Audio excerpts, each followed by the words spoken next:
I'm opening my practice next month. I just learned that I need to complete a privacy impact assessment. What do I do now? Well, unfortunately, I hear this question far too often. Um, Here's what you need to know about the timelines required to complete a privacy impact assessment.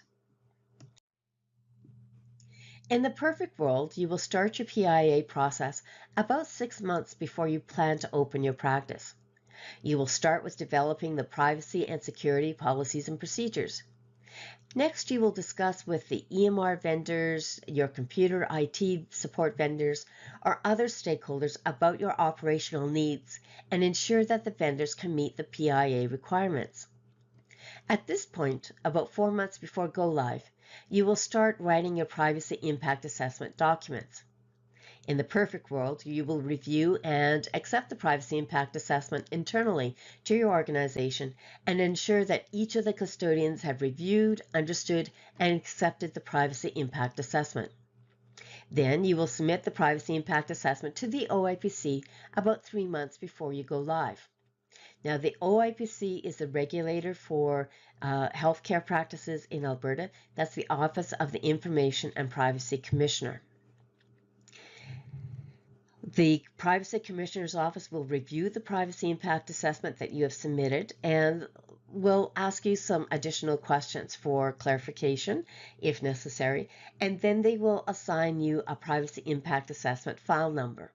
Now that file number is often called an H number, H for the Health Information Act, and that is a document that identifies that the Privacy Commissioner's Office has reviewed the information and confirms that you have identified reasonable security precautions to protect the privacy, confidentiality, and security of health information in your practice. When you have that number in hand, you can share that with other stakeholders so that you can have access to Netcare, for example, or access to eLabs or join a primary care network.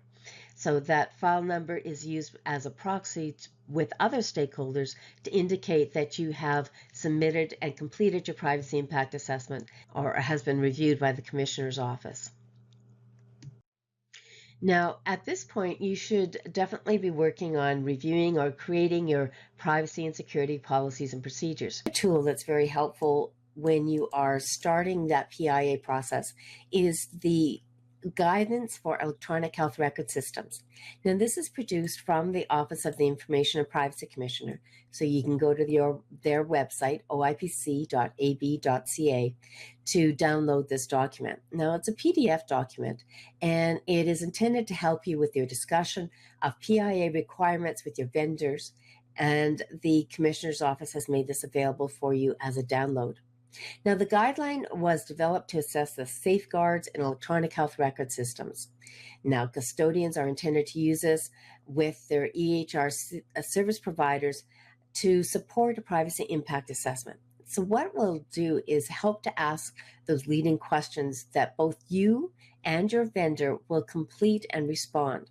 So this document isn't actually part of the PIA. It just helps to ask good questions so that you can complete those answers, and your answers go into your privacy impact assessment document.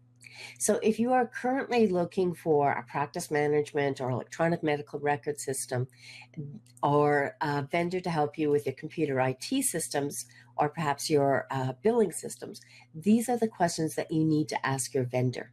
So you can share this document with your vendor. It's fairly new, so not all vendors have seen or used it yet.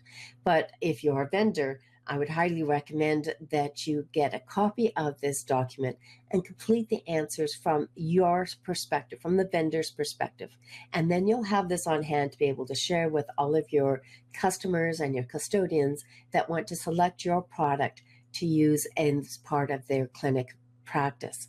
This will help to demonstrate that you know the requirements of the privacy impact assessment and that you're prepared to help your custodians and clients with their PIA requirements. So this is a good document for you to be able to use. So if you are starting your practice soon, you need to complete your policies and procedures, the privacy impact assessment, and I've given you some resources that you can use to discuss those requirements with your vendors. So if you haven't done your PIA yet, you definitely need to get this completed. You need to have all of the documents completed and ideally submitted to the Commissioner's Office for the review and acceptance before you open your practice.